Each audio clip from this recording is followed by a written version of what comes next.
V-Guard presents कौन जीत रहा है, को पावर्ड बाय सेंसोडाइन एंड विमल। बोलो जुबां केसरी। देखो, कांग्रेस का तो बोलना है कि भाई वो जब भी बोलते हैं सब झूठी बोलती है, वो कोई सच्ची आज तक बताया नहीं, और जो उन्होंने बताया उन्होंने कभी किया भी नहीं है। उम्र भर गालिब यही गलती करते रहे और चेहरे पर थी धूल, आईना साफ करते रहे। इनको अपने अंदर देखना चाहिए कि डूबता जहाज है। आज महिलाएं खुश है क्योंकि आवाज भी है, इज्जत घर भी है, और उनको रसोई गैस भी दी गई है ताकि वो धुएं से परेशान न हो सके। हम मौजूद है खंडवा लोकसभा के बुरहानपुर जिले में।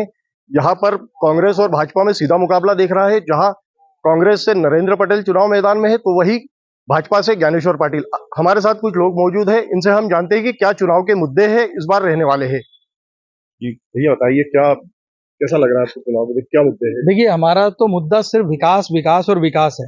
हमारे भारत के यशस्वी प्रधानमंत्री जी ने 2014 से जब से उन्होंने कार्यभार संभाला है, उनका एक ही नारा है, सबका साथ, सबका विकास, सबका विश्वास, सबका प्रयास।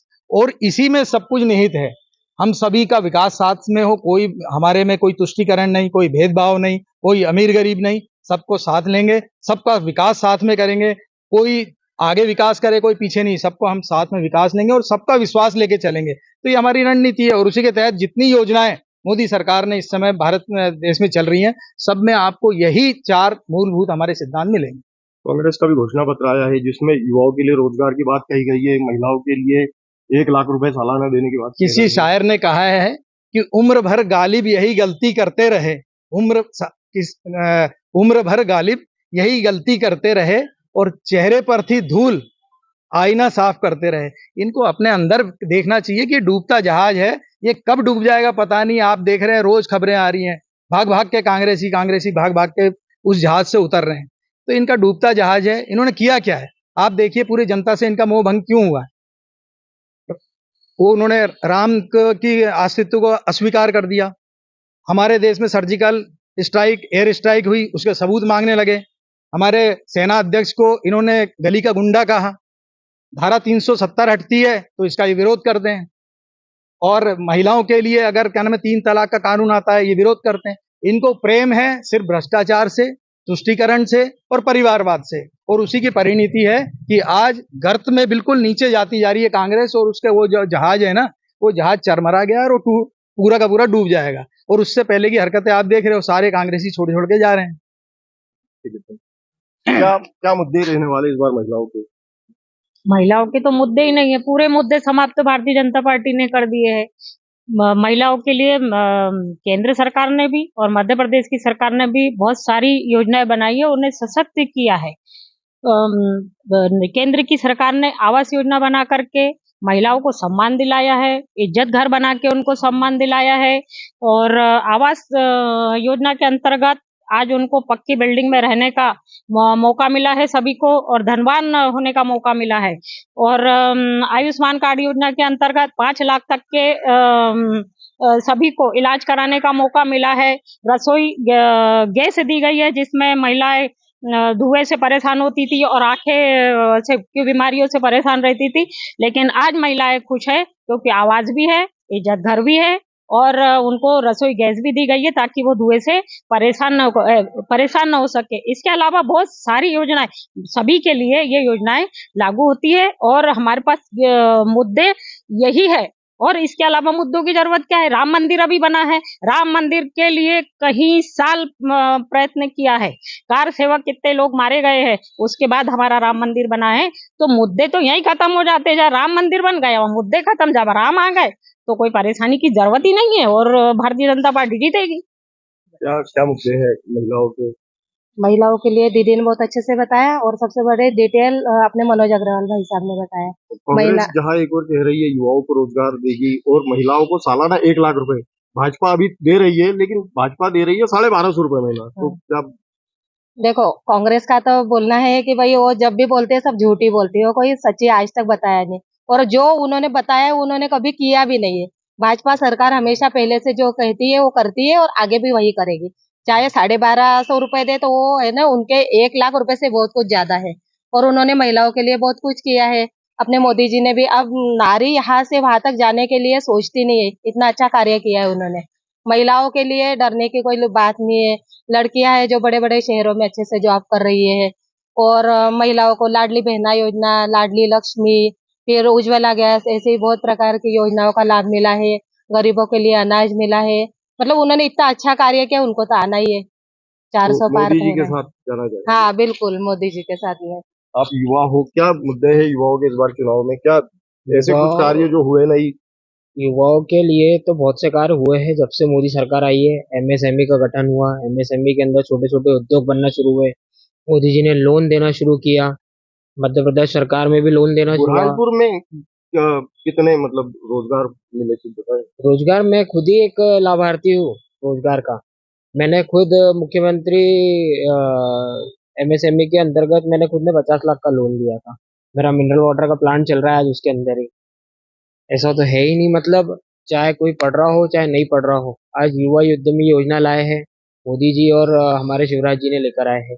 इन्होंने लेकर आए, युवाओं को आगे बढ़ाया है, युवाओं को आगे बढ़ाने का काम किया है। इन्होंने एमएसएमई की शुरुआत करी तो युवाओं को मतलब नहीं आज नौकरी कर पा रहे तो आज अपना खुद का छोटा सा रोजगार लेकर बैठे हैं। ये प्रेरणा भी आज भारतीय जनता पार्टी की है। बहुत से लोगों ने मजाक उड़ाया था कि बोले क्या पकोड़े बेचेंगे और क्या ये बेचेंगे। आज बाकी आज फूड काउंटर्स आप देख सकते हो सोशल मीडिया के ऊपर, सभी देख रहे हैं कि आज वही इतने जोरों शोरों से चल रहे हैं कि जिसकी हद नहीं है। क्या नाम आपका? नितेश रोशन दलाल। बताइए क्या मुद्दे हैं और किसके साथ देखना पसंद करो? देखिए, इस बार तो कोई मुद्दा है ही नहीं, सिर्फ जो है मतलब हर जगह बीजेपी बीजेपी बीजेपी है। क्योंकि आज कांग्रेस किसके बल पे लड़ रही है चुनाव? क्योंकि ना उनका सेनापति ढंग का है और ना ही कोई कार्यकर्ता कोई इनके जमीनी स्तर पे काम कर रहे। और देखा जा रहा है ये जो मतलब एक तरफा अरुण यादव जी ने तो उनकी बला जो है वो नरेंद्र पटेल जी के ऊपर डाल दी है। तो आज कल भी हमारे जो पूर्व मुख्यमंत्री आए थे शिवराज सिंह चौहान खंडवा में, आज उन्होंने पिछले 10 दिन में 150 से ज्यादा कार्यकर्ता बीजेपी में शामिल हुए। और जो सब सारे जो है वो अरुण यादव जी के ही आसपास के लोग हैं, उनके विश्वसनीय लोग हैं। और अगर कभी देश की बात की जाए तो देश के लिए जो आज उनका कांग्रेस का सेनापति है वही कभी अमेठी से भाग रहा है, कभी वायनाड से, अब रायबरेली गए हैं। उनका ही ठिकाना नहीं है तो परिवार के सदस्यों की तो अपन बात ही नहीं कर सकते। क्या नाम आपका? नितेश दलाल। भैया ये भैया क्या मुद्दे रहने वाले इस बार चुनाव के? जैसे देखिए, एक शेर से अपनी बात की शुरुआत करूंगा कि नकरो फरेब झूठे दिलासे में आ गए, अच्छे दिनों के आप भी झांसे में आ गए। बड़े अफसोस की बात है कि 2014 के अंदर हिंदुस्तान की अवाम से भारतीय जनता पार्टी ने ये कहकर माननीय नरेंद्र मोदी जी को प्रधानमंत्री के रूप में भेजा था कि सबका साथ सबका विकास का नारा लेकर और महंगाई के मुद्दे सामने रखकर उस वक्त जो है तो गैस की टंकी 458 रुपए की थी, आपके पेट्रोल जो है 65 रुपए लीटर था। ये उस वक्त जो है तो हमारी भारतीय जनता पार्टी को महंगाई नजर आ रही थी और जनता के बीच में ये नारा देकर आए थे कि हम महंगाई कम करेंगे, रोजगार लाएंगे, युवाओं को रोजगार देंगे, किसानों के हित में काम करेंगे। लेकिन आज आप देख लीजिए कि 10 साल गुजर जाने के बाद में आज वो गैस की टंकी 1100 रुपए की हमको खरीदने पे हमारी जो है बहनों को मजबूरी में 1100 रुपए रसोई के अंदर गैस की टंकी लेना पड़ रही है। पेट्रोल जो है 65 रुपए वाला लीटर जो वाला जो है 100 रुपए में खरीदने में मजबूर हो रहा है। इस देश की जनता ने हिंदुस्तान के इतिहास के अंदर किसी नेता पे इतना विश्वास नहीं किया जितना माननीय नरेंद्र मोदी जी के ऊपर विश्वास किया। आप देखिए कि हमारी आंखों ने वो नजारे देखे कि लॉकडाउन जब लगाया पूरी दुनिया ने तो हमारे हिंदुस्तान के अंदर लाखों और करोड़ों की तादाद के अंदर लोग बेरोजगार होके कई 100 किलोमीटर पैदल चले, मजदूर पैदल चल के गए, औरतें पैदल चल के गई, हामिला औरतें पैदल चल के गई। उसके बाद में ये हुआ कि ऑक्सीजन की जो इनकी जो स्वास्थ्य व्यवस्था है चरमरा गई, ऑक्सीजन सप्लाई नहीं कर पाए लोग जो है एक एक सांस के लिए जो है तो मौत की घाट उतर गए। इन्होंने हमको एक एक सांस के जो है एहसास करा दिया। उसके बाद देखिए उसके बाद भी जनता ने इन पे विश्वास किया। आदरणीय प्रधानमंत्री जी ने कहा ताली बजाइए, लोगों ने ताली बजाए। प्रधानमंत्री ने कहा थाली बजाइए, थाली बजाए। लाइट जलाइए, लोगों ने आतिशबाजी कर दी। लेकिन आज 2024 के अंदर हालात ये है कि सारे हिंदुस्तान की जनता इनके झूठ से वाकिफ हो गई है कि प्रधानमंत्री ने हमसे झूठ कहा, हमारे साथ विश्वासघात किया। और कांग्रेस पार्टी जो कहती है वह करके दिखाती है। कांग्रेस पार्टी ने पहले भी जब कहा कि किसानों का कर्जा माफ करेंगे, 30 लाख किसानों का कर्जा माफ किए। अभी मेरी महिला बहनें यहाँ मौजूद है, लेकिन मुझे अफसोस है कि उस वक्त हमारी बहनों की आवाज क्यों नहीं निकली जब मणिपुर के अंदर हमारी दलित बहनों को जो है कपड़े उतार के नंगा करके दौड़ाया गया। मैं आपसे पूछना चाहता हूं कि उस वक्त हमारी बहनें कहाँ गई थी जब आप सबका साथ सबके विकास की बात कर रहे। हम आज ये मनोज भाई हमारे साथ में खड़े, ईद दिवाली पे हम एक दूसरे को मुबारकबाद देते। आज इस देश के प्रधानमंत्री को क्या जरूरत है कि इतना नीचे आके जो है तो हिंदू मुस्लिम की राजनीति करना पड़ रही है। आपको खुल के ये बात कहना पड़ रही है कि हम मुसलमानों का आरक्षण खत्म करके दूसरे जातियों के अंदर बांटेंगे, जब आप सबका अभी आप देखिए भारतीय जनता पार्टी के कैंडिडेट की सभा के अंदर आप हिंदू भाइयों को जो है टोपियां पहना के ये बोल करके शामिल करवा रहे कि सैकड़ों तादाद मुसलमान जो है तो भारतीय जनता पार्टी ज्वाइन कर रहे, और जब पत्रकार उनका बयान ले रहे तो बोल रहे कि मेरा नाम श्यामलाल, मेरा नाम हरीलाल। तो ऐसा करने पे भारतीय जनता पार्टी इतनी ये नीचे गिर के राजनीति क्यों कर रही है, जात पात की राजनीति भारतीय जनता पार्टी क्यों कर रही है।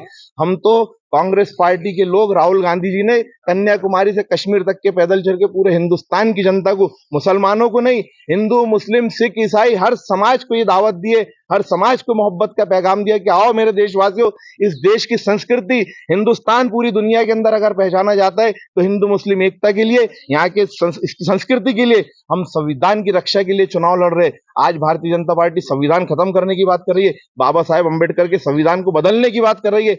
हम जब तक के हिंदुस्तान के अंदर हमारे साथ में ये चंद लोग हैं, मुट्ठी भर लोग हैं जो एक विचारधारा के हैं, लेकिन हमारे बहुत सारे लाखों और करोड़ों की तादाद में हिंदू भाई भी है, दलित भाई भी है, सिख भी है, जो चाहते हैं कि इस देश की संस्कृति बाकी रहे, देश का संविधान बाकी रहे, और ये देश आपसी भाईचारे के ऊपर ही कायम रहेगा। दुनिया के अंदर जो है इसको आप बताइए, आज मुसलमानों का डर दिखाया जाता है कि देश के अंदर जो है मुसलमानों से खौफ बताया जा रहा है हिंदू भाइयों को, क्यों? यहाँ पे 750 साल मुगलों में हुकूमत की, उस वक्त जो है तो किसी हिंदू को डर महसूस नहीं हुआ। आज प्रधानमंत्री आपका, सारे राज्यों के अंदर मुख्यमंत्री आपके, सांसद आपके, विधायक आपके, पार्षद आपके, महापौर आपके, उसके बाद सारे अधिकारी ज्यादा से ज्यादा आपके, उसके बाद किस चीज का आपको डर? सारे बड़े ओहदों पे हमारे जो हिंदू भाई बैठे हुए, उसके बाद आप क्यों हमारे हिंदू भाइयों को जो है मुसलमानों का डर दिखा रहे? ये सिर्फ ये इनके पास में जो विकास के मुद्दे खत्म हो गए, जो झूठे इन्होंने वादे किए थे ये उसमें पूरी तरीके से फेल हो गए, इसके लिए आज ये हिंदू मुस्लिम की बात कर रहे। अभी कल मुझे बहुत अफसोस की बात है कि एक व्यक्ति के लिए जो है आपने भगवान और इंसान के अंदर अंतर नहीं समझा। हमारे यहाँ के खंडवा लोकसभा क्षेत्र के भारतीय जनता पार्टी के प्रत्याशी जो ज्ञानेश्वर भाई है, वो ये कहते हैं कि जिस बूथ के ऊपर 80% मतदान होगा तो उस बूथ के कार्यकर्ताओं को मैं रामलला के दर्शन कराऊंगा, और जिस बूथ पे 0% जो है कांग्रेस के वोट रहेंगे, यानी 100% बीजेपी के वोट होंगे, उनको नरेंद्र मोदी जी का दर्शन कराऊंगा। मैं उनसे पूछना चाहता हूं कि राम भगवान बड़े हैं या नरेंद्र मोदी बड़े? अगर आप ये कहते कि 0% वालों को मैं रामलला के दर्शन कराऊंगा और 80% वालों को मैं नरेंद्र मोदी करवाऊंगा दर्शन, तो मुझे लगता है कि इंसान और भगवान में फर्क जानते हैं। ये इस हद तक के आ गए, एक आदमी की मतलब चापलूसी के अंदर इस तक, बल्कि चापलूसी नहीं, डर गए, उसने अपने ही कार्यकर्ताओं को भी डरा कर रख दिया है। और कांग्रेस से जो लोग छोड़कर भागे, हमको उनके जाने का कोई अफसोस नहीं। हमारे पास में सब 24 कैरेट लोग बचे, इस देश को बचाने वाले बचे, भाईचारे को बचाने वाले लोग हमारे साथ में खड़े, मजबूत पिलर हमारे साथ में खड़े। और आने वाले 4 जून को आप देखना, ये जैसे इन्होंने इंडिया शाइनिंग का जो सपना देखा था और उस वक्त इन्होंने मुंह की खाई थी, आने वाली 4 जून को भारतीय जनता पार्टी मुंह की खाएगी और इस देश के अंदर हिंदू मुस्लिम एकता की ही जीत होगी, मोहब्बत की ही जीत होगी। भैया कांग्रेस तो कहीं नजर नहीं आ रही है, ना प्रचार है ना कुछ भी, जबकि भाजपा ने इतनी सारी सभाएं कर ली और ये कर दिया। आप सोशल मीडिया नहीं देखते? आप बताइए, नरेंद्र मोदी जी के अलावा हमारे राहुल गांधी जी जो है लाखों की तादाद में जनसभा, बुरहानपुर की हम बात कर रहे हैं, बुरहानपुर देखिए बुरहानपुर के अंदर अभी हमारे जो है तो जीतू पटवारी जी आके गए, जनता से कहा क्यों नहीं मिले? कार्यकर्ता सम्मेलन लिए, कार्यकर्ता तो ले लिया, सभा नहीं हुई। देखिए एक बात सुनिए, बुरहानपुर के अंदर हमको बड़े नेताओं की आवश्यकता भी नहीं है। हमारे यहाँ की जनता ने ठान लिया कि हमको किसी बड़े नेता की आवश्यकता नहीं है। इस बार भारतीय जनता पार्टी जनता को जवाब देंगी। और सबसे बड़ी चीज ये, अभी मुझे कल शिवराज सिंह जी का बयान सुन के बड़ा अफसोस लगा कि उनको ये नरेंद्र मोदी जी की मोहब्बत में लोगों ने 18 साल के मुख्यमंत्री को बुला दिया कि उनको पूछना पड़ रहा है जनता से कि मामा की याद आती है कि नहीं आती है, बताइए आप। ये मेरे भाई फरीद काजी ने बताया कि, और आपने सही पूछा, बहुत इनकी दुखती रख पे आपने हाथ रखे कि बुरहानपुर में कहीं नजर नहीं आ रहे कांग्रेसी। भाई कौन से कांग्रेसी नजर आएंगे? चाचा भतीजा वाली कांग्रेस की मामा भांजा वाली कांग्रेस की संतुष्ट असंतुष्ट वाली कांग्रेस, कि पुराने वाली कांग्रेस की नए नए वाली कांग्रेस? तो इनको, इनसे ये भूल गलती में ये अपने ओवैसी वाला भाषण दे गए कि बुरहानपुर में ऐसे ऐसे, अरे 70 सालों से तो हिंदू मुसलमान का डर आपने बताया, मुसलमानों को बोल दिया बीजेपी आ जाएगी, तुमको खा जाएगी, बीजेपी आ जाएगी। बीजेपी 10 साल से केंद्र में है, 20 साल से क्या नाम है मध्य प्रदेश में है। कोई योजना ऐसी बता दीजिए जो केवल एक हिंदू समाज के लिए या किसी दूसरे अदर कास्ट के लिए हो। सबका साथ जो मैंने बताया। और बुरहानपुर की आपने जो बात करी बहुत अच्छी है। तो बुरहानपुर तो एक छोटा सा हिंदुस्तान है। किसी ने कहा है कि एक चेहरा नहीं इंसान पढ़े जाते हैं, एक मजहब नहीं ईमान पढ़े जाते हैं। और ये शहर वो शहर है जहां एक साथ एक जगह गीता और कुरान पढ़े जाते हैं। तो ऐसी गंगो जमुना वाली सरस्वती में ऐसे फितने आ जाते हैं, वो यहाँ का माहौल खराब कर देते हैं। अरे हमारे तो इतना 20 साल से यहाँ पर राज्य की सरकार है, सब संत कहीं पर बताइए कौन सा यहाँ पर कोई आतंकवादी हमला या कोई इस तरह की चीजें हो रही है। पहले आए दिन यहाँ बम फूट रहे हैं, यहाँ कुछ हो रहा है, यहाँ गोलीबारी हो रही है, बिल्कुल शांति का माहौल है। आप भी उसका हिस्सेदार बनिए। लेकिन ये कांग्रेस क्या करती है, मुसलमान लोगों को भड़काती है कि देखो आप ये देखिए राम मंदिर बन गया, किसने क्या किया, आज सबको वहां गए। जो उसका मेन विपक्ष जिनने जिंदगी भर लड़ाई करते रहे अंसारी बंधु, वो खुद गए। ये बात करते हैं संविधान की। जब भारत का प्रधानमंत्री जब पहली बार देश का प्रधानमंत्री बना और संसद में गया तो सबसे पहले साष्टांग लेट के उसने उस संसद को प्रणाम किया। यानी उसके संविधान और संसद के प्रति उसका कितना बड़ा उनका उसके प्रति आस्था थी। तो उनसे ये कहते हैं कि इस तरह से हो जाए। जब देश में कहीं पर कोई बड़ा भवन, संसद भवन बना, राम मंदिर बना, वहां के कारीगर जो थे उनको वो सम्मानित कर रहे हैं, उनके पांव धो रहे हैं, उनको सॉल श्रीफल से सम्मान कर रहे हैं। तो इस तरह की ये सब झूठी बातें हैं। इनको दिख गई है अपनी हार। अब ये अपनी हार को छुपाने के लिए थोड़े दिन 13 तारीख तक और ये दिखाएंगे गमछे वमछे डाल के कि हम कांग्रेसी यहाँ पर जिंदा हैं। उसके बाद भी पता नहीं कितने और आ जाएंगे। तो हमें तो हंसी आती है इनकी बातों पे।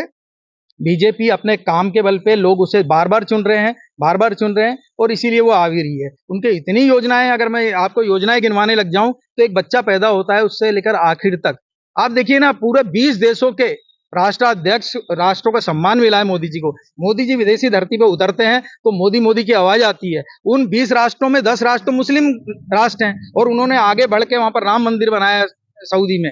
तो आप ये कैसी बातें कर रहे हैं। एक आदमी को घर देने से, शौचालय देने से, उज्ज्वला योजना देने से लेकर उनका इलाज, पढ़ाई लिखाई, उनकी शादी, हर चीज की योजना जो है हमारे लिए कर रहे हैं। किसान समृद्धि योजना में किसानों को फायदा मिल रहा है, आयुष्मान योजना में लोगों को सेहत के लिए फायदा मिल रहा है। तो ये सब चीजें इनके पास गिनाने को कुछ नहीं है। वो इधर से जब देश में कोरोना फैला तो पप्पू इटली भाग गए, ये कौन सा था। तो इसलिए आप वो चीजें देखिए। भैया आप युवा हो, क्या युवा क्या चाहता है? प्रधानमंत्री जी ने 2014 से जब सरकार बनी है तब से मोदी जी ने युवाओं का विशेष ध्यान रखा है। मोदी जी ने युवाओं के लिए बहुत सी योजनाएं निकाली। लेकिन कांग्रेस पार्टी की मैं बोलना चाहता हूँ, जब राम मंदिर का शिलान्यास हुआ उस टाइम में 5 अगस्त को ये कांग्रेस ही सभी काले कपड़े पहन के संसद में गए। संसद में जाके विरोध दर्ज करा इन्होंने। तो ये भारतीय संस्कृति इतना विरोध क्यों इनको, जब पूरा देश खुशमय है, खुश हुआ, उस टाइम में ये इन्होंने विरोध किया, ऐसा क्यों।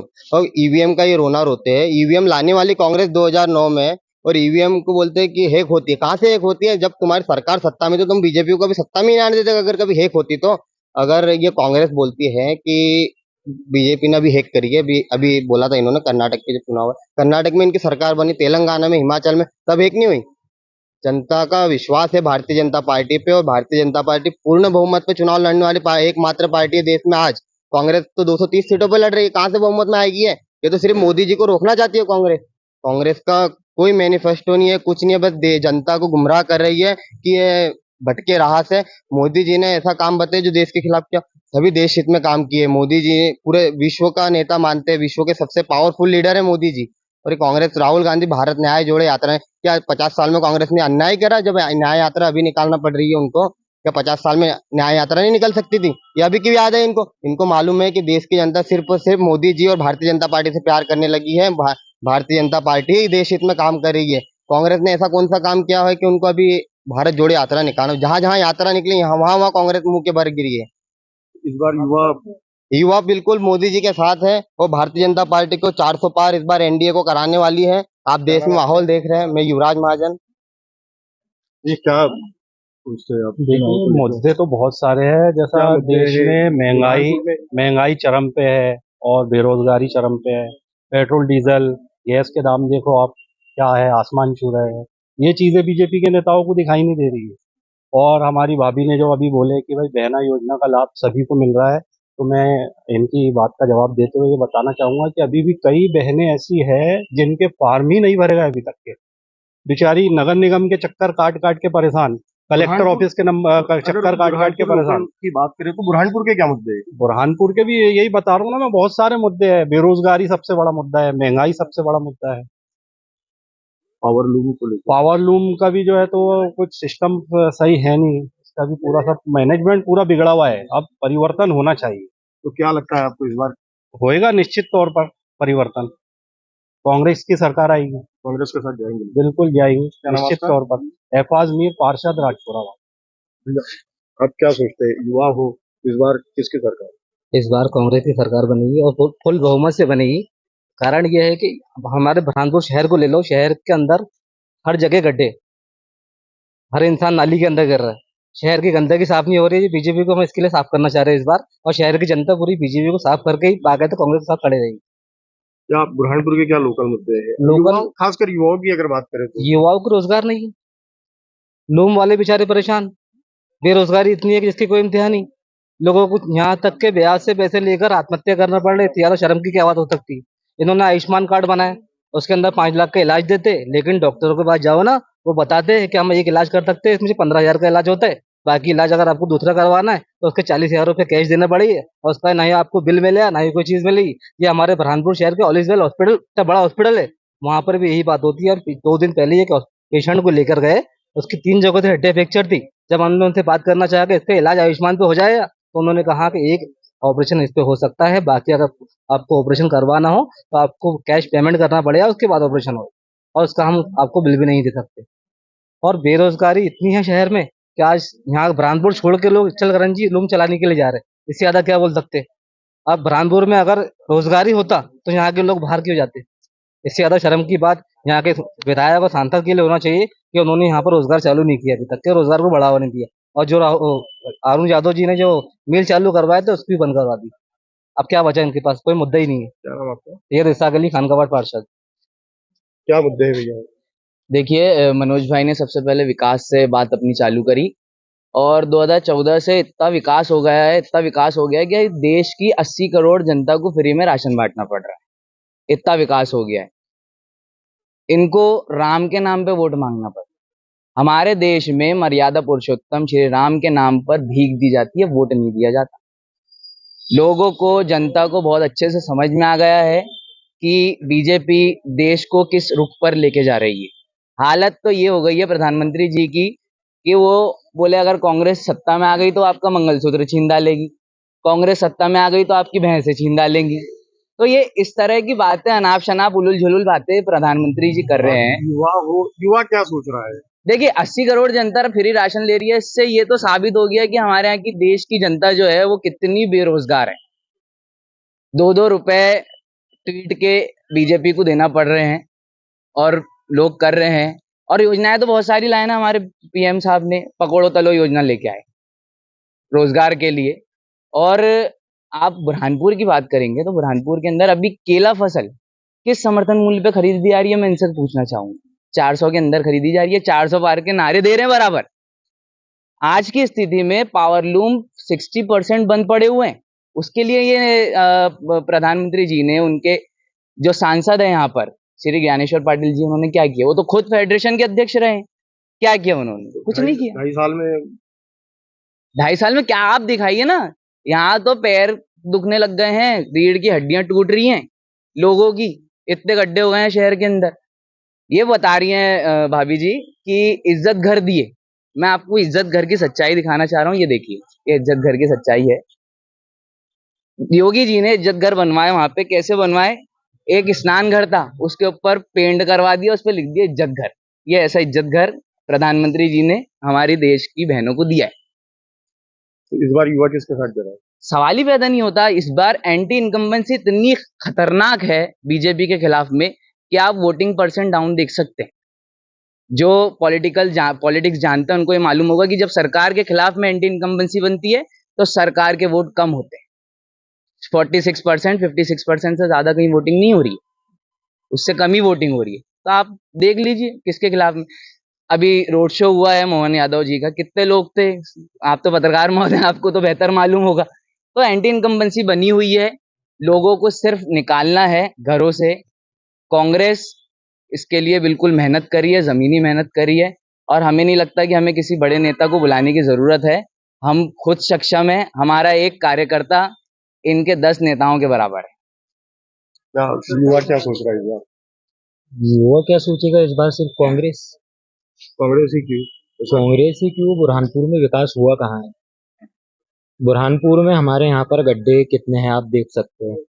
अभी मुख्यमंत्री जी आए थे 2-3 दिन पहले, तो उनका जहाँ से जनसंपर्क रोड चालू हो रहा था, तो 2 दिन पहले वहाँ के गड्ढे भरवाए गए हैं। तो इससे पहले ये काम क्यों नहीं हुआ? और उस जगह पर गड्ढे भरवाए गए हैं जिस रोड से उनको जाना था, दूसरी जगह के भी गड्ढे भरवाना था, सिर्फ वहाँ के ही क्यों भरवाए गए?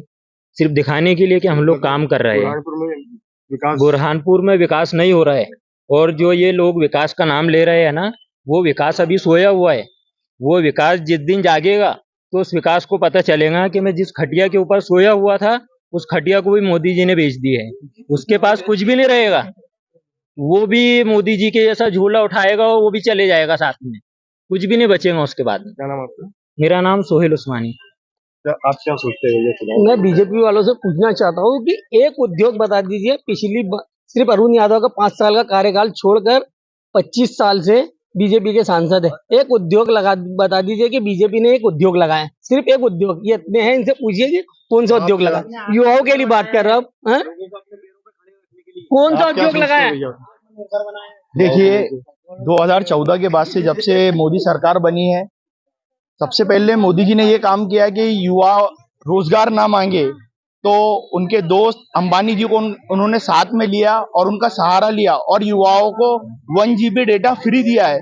और 1 GB डेटा की सहायता से युवा दिन भर वीडियो रील देख रहा है, फेसबुक पे रील देख रहा है, टिकटॉक पे रील देख रहा है, उसको बेरोजगारी का एहसास नहीं हो रहा है। और हमारे बीजेपी के एक वक्ता ने कहा कि आप यूट्यूब पे देखो और फेसबुक पे देखो कि फूड ब्लॉगर चल रहे हैं, तो निकम्मा आदमी और जो बेरोजगार आदमी रहेगा वो क्या करेगा? वो मोबाइल पे वीडियो ही देखेगा, किसी प्रकार का कोई रोजगार नहीं दिया है। आप देख सकते हैं कि पिछले 10-15 सालों में युवाओं ने कितनी आत्महत्या की है।